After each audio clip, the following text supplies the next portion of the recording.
ትራምፕ $1 ሚሊዮን የሚከፈልበትን ጎልደን ካርድ ቪዛ ይፋ አደረጉ። ፕሬዝዳንት ዶናልድ ትራምፕ ቢያንስ $1 ሚሊዮን መክፈል ለሚችሉ ቱጃር የውጭ ሀገር ዜጎች የሚሸጥ ጎልደን ካርድ ቪዛ አስጀመሩ። ይህንን ቪዛ ለማግኘት የሚያመለክቱት ግለሰቦች ብቁ መሆናቸው በሚገባ ታይቶ ከተረጋገጠ ቀጥታ ዜግነት ማግኘት የሚችሉበትን መንገድ ይከፍትላቸዋል ተብሏል። ትራምፕ በማህበራዊ ሚዲያ ገጻቸው ላይ እጅግ የሚያስደንቅ ነገር ታላላቅ የአሜሪካ ኩባንያዎቻችንን በስተመጨረሻም አቻ የማይገኝለት ተሰጥቷቸውን ጠብቀው ማቆየት ይችላሉ ሲሉ ጽፈዋል። ትራምፕ ጎልድ ካርድ ፕሬዝዳንቱ ወደ ስልጣን እንደመጡ ይጀምራል ተብሎ ነበር። ይህንን ካርድ የሚያስተዋውቀው ድረገጽ ላይ በሰፈረው መረጃ መሰረት ጎልድ ካርድ ቪዛ ሲሆን ቪዛውን የሚያገኙ ለሀገሪቱ ተጨባጭ ጥቅም ያገኛሉ ይላሉ። ይህ የቪዛ አይነት ይፋ የሆነው የትራምፕ አስተዳደር ህገወጥ ስደተኞች ላይ የሚወስደውን እርምጃ አጠናክሮ በቀጠለበት ወቅት ነው። ከዚህ በተጨማሪ የአስተዳደሩ የስራ ቪዛ ለማግኘት የሚከፈለውን ገንዘብ ከፍ ሲያደርግ ሰነድ አልባ ስደተኞችን ወደ አገራቸው እየመለሰ ነው። ጎልድ ካርድ የተባለው ይህ የቪዛ ፕሮግራም ድረገጽ ላይ አሜሪካን በተጨባጭ እንደሚጠቅሙ ማስረጃ ማቅረብ ለሚችሉ አመልካቾች በአጭር ጊዜ ውስጥ የመኖሪያ ፈቃድ ለመስጠት ቃል የሚገባ ሲሆን $1 ሚሊዮን እንዲከፍሉም ይጠየቃሉ።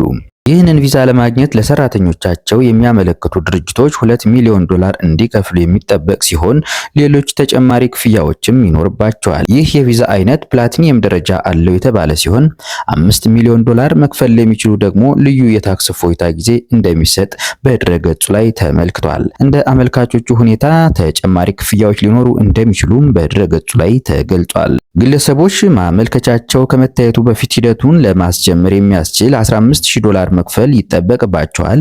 ጎልድ ካርድ የተባለው ይህ የቪዛ አይነት ባለፈው ዓመት የካቲት ወር መጀመሪያ ላይ ይፋ ሲሆን በርካታ ትችቶች ቀርበውበት ነበር። አንዳንድ ዲሞክራቶች ጥቂት ቱጃሮችን ፍትሃዊ ባልሆነ መንገድ የሚጠቅም ሲሉ ነቅፈውታል። ትራምፕ ይህንን እቅዳቸውን ሲናገሩ ቪዛውን ከግሪን ካርድ ጋር ተመሳሳይ ነው ብለው ነበር። ይህም የተለያየ የገቢ ደረጃ ያላቸው ስደተኞች በአሜሪካ በቋሚ ለመኖርና ለመስራት የሚችሉበትን እድል ይፈጥራል የሚል ነበር። የአሜሪካ የመኖሪያና የስራ ፈቃድ ያላቸው ግለሰቦች ከ5 ዓመት በኋላ ዜግነት ለመጠየቅ ብቁ ይሆናሉ። ትራምፕ ጎልድ ካርድ በተለየ ከፍተኛ ብቃት ያላቸው ባለሙያዎችን ኢላማ ያደረገ ነው ካሉ በኋላ አምራች የሆኑ ሰዎችን እንፈልጋለንም ብለዋል። $5 ሚሊዮን መክፈል የሚችሉ ሰዎች ስራ መፍጠር ይችላሉ ያሉት ትራምፕ እንደ ጉድ ሊቸበቸብ ይችላል፣ ሽሚያ ነው የሚሆነውም ብለዋል። ይህ የቪዛ ፕሮግራም ይፋ የሆነው የትራምፕ አስተዳደር ሰነድ አልባ ስደተኞችን ከአገር ለማባረር ከፍተኛ ገንዘብና የሰው ኃይል መድቦ እየተንቀሳቀሰ ባለበት ወቅት ነው። ከዚህ በተጨማሪ ትራምፕ የጉዞ እገዳ ከጣለባቸው 19 ሀገራት የመጡ ስደተኞች ማመልከቻዎች እንዲቆም አድርገዋል። አስተዳደሩ በተጨማሪም በፕሬዝዳንት ጆ ባይደን የስልጣን ዘመን የተሰጡ መኖሪያና የስራ ፈቃዶችን ዳግም እፈትሻለሁ በሚል የትኛውም የጥገኝነት ጥያቄ ያቀረቡ ግለሰቦች ላይ የሚሰጠው ውሳኔ እንዲቆም አድርጓል። በመስከረም ወር ለውጭ ሀገር ዜጎች የሚሰጠው የስራ ቪዛ አመልካቾች $100,000 እንዲከፍሉ የሚያደርግ ትዕዛዝ ፈርመዋል። ይህ ውሳኔ የውጭ ሀገር ተማሪዎችንና የቴክኖሎጂ ኩባንያዎችን ያስደነገጠ ነበር።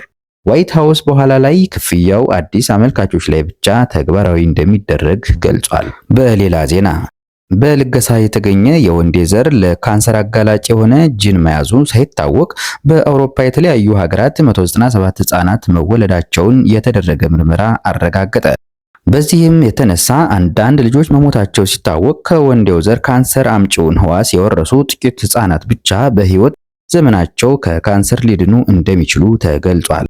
የወንዱ የዘር ፈሳሽ በዩናይትድ ኪንግደም በሚገኙ ክሊኒኮች ለሽያጭ ባይቀርብም በዴንማርክ የወሊድ ሕክምና የተደረገላቸው የብሪታንያ ቤተሰቦች ይህንን በልገሳ የተገኘ የወንዴ ዘር መጠቀማቸውን ቢቢሲ ማረጋገጥ ችሏል። በልገሳ የተገኘውን የወንዴ ዘር የሸጠው በዴንማርክ የሚገኘው የአውሮፓ የወንዴ ዘር ባንክ በዚህ ስህተት ምክንያት ለተጎዱ ቤተሰቦች የተሰማውን ጥልቅ ሐዘን ገልጾ ዘሩ በአንዳንድ ሀገራት ብዙ ህጻናትን ለመውለድ ጥቅም ላይ መዋሉን አምኗል። ምርመራው የተካሄደው ቢቢሲን ጨምሮ በአውሮፓ በሚገኙ በ14 የህዝብ መገናኛ ብዙሃን ነው። የወንዴው ዘር የተገኘው ማንነቱ ካልተገለጸ ተማሪ ሲሆን ከአውሮፓውያኑ 2005 ጀምሮ እየተከፈለው ሲለግስ መቆየቱም ተገልጿል። የእርሱ የዘር ፈሳሽ መውለድ ለሚፈልጉ ሴቶች ለ17 ዓመት ያህል ጥቅም ላይ ሲውል ቆይቷል። ለጋሹ ጤናማ መሆኑ የተገለጸ ሲሆን የተደረገለትን ምርመራ በሚገባ አልፏል። ይሁንም እንጂ በአንዳንድ ህዋሶች ውስጥ ያለው ዘረመል ከመወለዱ በፊት ተለውጠዋል። ይህም የሰውነት ህዋሶቹ ወደ ካንሰር እንዳይቀየሩ ለመከላከል ወሳኝ ሚና ያለውን ቲፒ53 ጂንን ጎድቶታል። አብዛኛው የለጋሽ ሰውነት አደገኛውን ቲፒ53 አይነትን አልያዘም። ነገር ግን እስከ 20 በመቶ የሚሆነው የዘር ፈሳሹ ይህንን ይዞ ተገኝቷል። ይሁን እንጂ ከተጠቃው የወንድ ዘር የተወለዱ ህጻናት በእያንዳንዱ የሰውነታችን ህዋስ ውስጥ ይህ ካንሰር አምጪ ሚውቴሽን ይኖራቸዋል። ይህም ሊውፍራውሜን ሲንድሮም በመባል የሚታወቅ ሲሆን በተለይም በህፃንነት ጊዜ እስከ 90 በመቶ እንዲሁም የኋለኛው የህይወት ዘመን በጡት ካንሰር የመያዝ እድል ይጨምራል። እጢዎቹን ለመለየት በየዓመቱ የሰውነት ክፍሎችንና ጭንቅላትን በኤምአርአይ እንዲሁም የሆድ ዕቃን በአልትራሳውንድ መታየት ያስፈልጋል። ብዙውን ጊዜ ሴቶች በካንሰር የመያዝ እድላቸውን ለመቀነስ ጡታቸውን በቀዶ ሕክምና ማስወገድ ይመርጣሉ።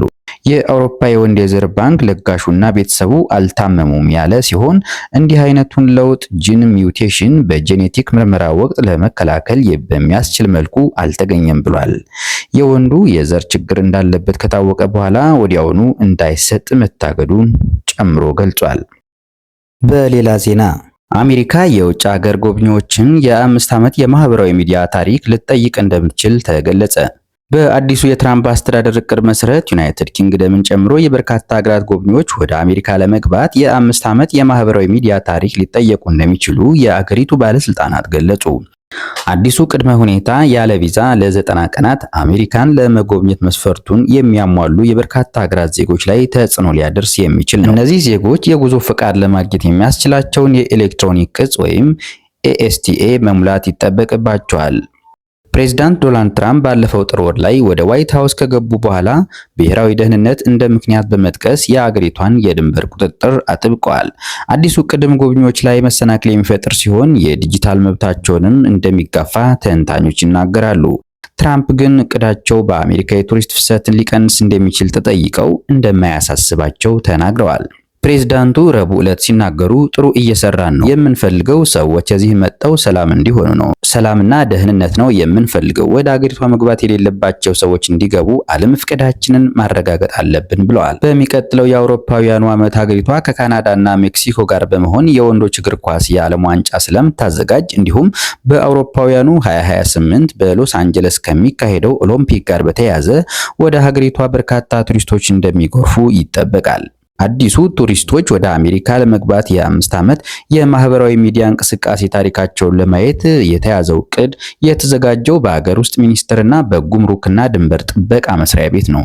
በአሜሪካ መንግስት ይፋዊ ጆርናል ላይም ታትሟል። እቅዱ በኤሌክትሮኒክ የጉዞ ቅጽ የሚሞሉ ሰዎች ባለፈው 5 ዓመት የተገለገሉበትን ማህበራዊ ሚዲያ እንዲሰጡ ይጠየቃል። ሆኖም ምን አይነት ልዩ መረጃዎች እንደሚፈልጉ ዝርዝር መረጃዎችን አልሰጠም።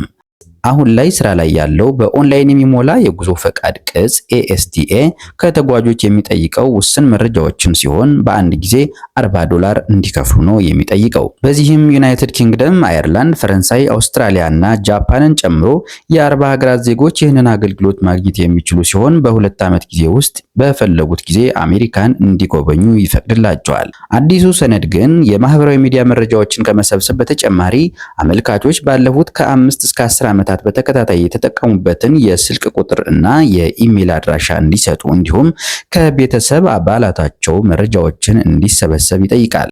ሰነዱ ጥር ወር ላይ ትራምፕ ያስተላለፉትንና አሜሪካን ከውጭ ሀገር ሽብርተኞችና ሌሎች የብሔራዊና የማህበረሰብ ደህንነት ስጋቶች መጠበቅ የሚለውን ፕሬዝዳንታዊ ትዕዛዝ ይጠቅሳል።